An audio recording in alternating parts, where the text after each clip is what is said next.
నమస్తే అన్న, అందరికీ నమస్కారం.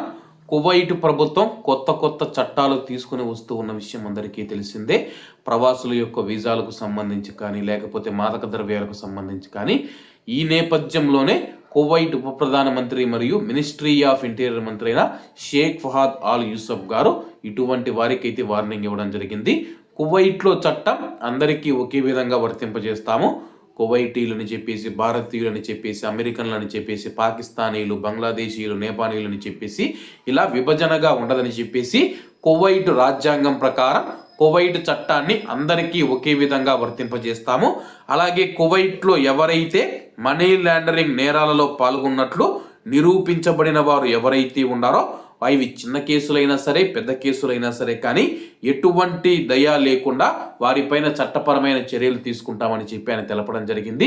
ఇటీవల కాలంలో మనం చూసుకుంటే మనీ లాండరింగ్, హవాలా, అలాగే ఉగ్రవాద సంస్థలకు కొంతమంది కువైటీలు మనం చూసుకుంటే నిధులు సమకూరుస్తూ కువైట్ దేశానికి వ్యతిరేకంగా, అలాగే తీవ్రవాదులకు అనుకూలంగా అయితే కువైట్లో పనిచేస్తూ ఉన్నారు. ఇప్పటికే చాలా మందిని పట్టుకోవడం జరిగింది.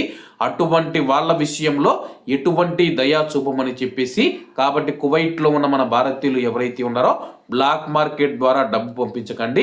దయచేసి మీరు మనీ ఎక్స్చేంజ్ కంపెనీల ద్వారా అధికారికంగా మీరు సంపాదించిన డబ్బు ఏ రీతి ఉందో అధికారికంగా భారతదేశానికి పంపించండి. ఇలా మనం బ్లాక్ మార్కెట్ ద్వారా పంపించడం ద్వారా రూపాయి విలువ తగ్గుతుంది. అలాగే బ్లాక్ మార్కెట్ మీద కువైట్ ప్రభుత్వం ప్రత్యేక నిఘా పెట్టింది కాబట్టి మనకు కూడా ఇబ్బందులు ఎదురయ్యే అవకాశం ఉంటుంది. కాబట్టి కువైట్లో ఉన్న మన భారతీయుల యొక్క విషయాన్ని గమనించగలరు. కువైట్లో చట్టం ముందు అందరూ సమానమని చెప్పేసి కువైట్ ఉప ప్రధానమంత్రి గారు స్టేట్మెంట్ ఇవ్వడం జరిగింది. అలాగే డిసెంబర్ 15వ తేదీ నుంచి కొత్త చట్టం అమల్లోకి వస్తూ ఉన్న నేపథ్యంలో మాదక ద్రవ్యాలకు దూరంగా ఉండండి.